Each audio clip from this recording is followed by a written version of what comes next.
Greetings and thank you for watching Electric City Live video. This is Frank Etheridge. I'm appearing off screen to be safe and socially distanced in the shop here in Uptown Columbus on First Avenue. Very interesting business.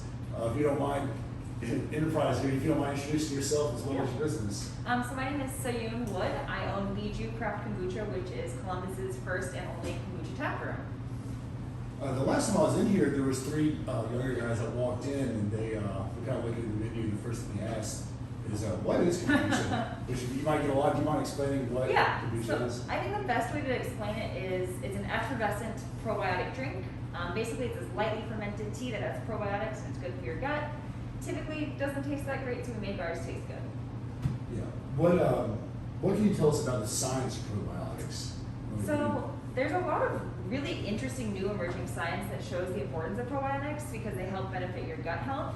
And gut health is directly connected to your brain health and your immunity and your overall just mental health. So we really believe in, honing in on that, that method of just self-care. So that's where probiotics are really important.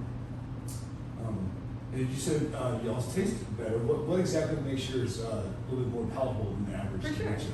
So typical kombucha, like traditional recipes, are made with black tea and sugar. And that gives a really astringent, very strong vinegary taste. And so what we do is we actually tweak the recipe. So our base tea is a green tea, and then we use honey or agave. And that makes it a lot more mellow and palatable. And we find that new kombucha drinkers actually come back versus when people try it for the first time and don't come back. And you make it here as well. Yes. So this used to be a restaurant. We have a full kitchen in the back, and that's where all the production happens. What is what's the production process like? It's a lot of sitting and waiting because it is a fermented product. So we make our tea basically, it's a sweet tea. We add the culture basically, which is a starter or a culture, and then it eats all the sugar and it makes probiotics and it makes kombucha basically. What kind of what's the typical reaction for the first timers that you mentioned? It depends. I would say, so we've got one flavor I call our conversion flavor. It tastes the furthest from kombucha and people are obsessed with it. So I think a lot of adults come in either with a notion of kombucha or they, aren't sure about anything like that. And they come in and they try it and they go, oh, I can drink this is palatable. Sometimes kids who are more honest kind of have vitriol, but then they still drink it, so. And how did you come up with the name? So we really wanted to come up with a name that shows that we have honey in the product. So we found the French word bijou, which means jewel.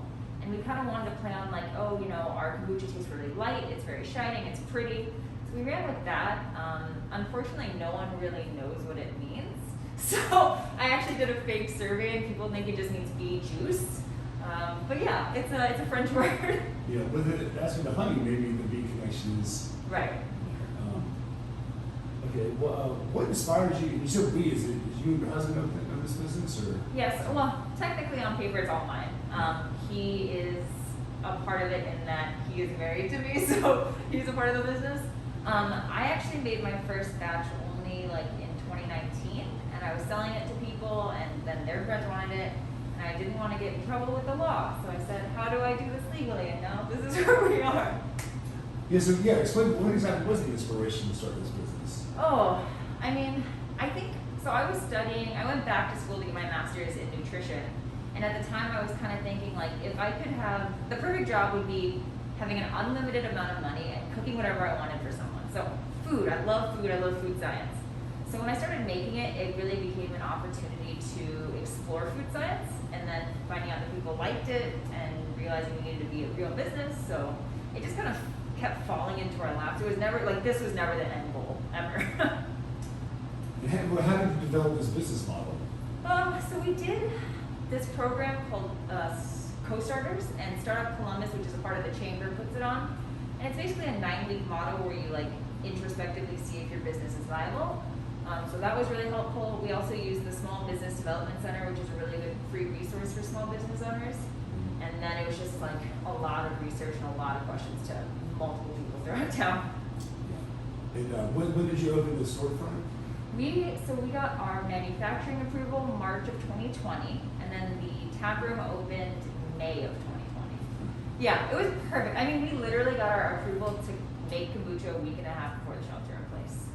So it's been interesting. Because part of the model, I'm guessing, just because of the layout here, is to enjoy it. Exactly. Here too. Yeah. Okay. Well, that's great. I certainly enjoyed the Beejou Kombucha and appreciate your time today. Of course, I'm so glad you like it. Yeah, thank you so much. Thanks, Frank. Okay.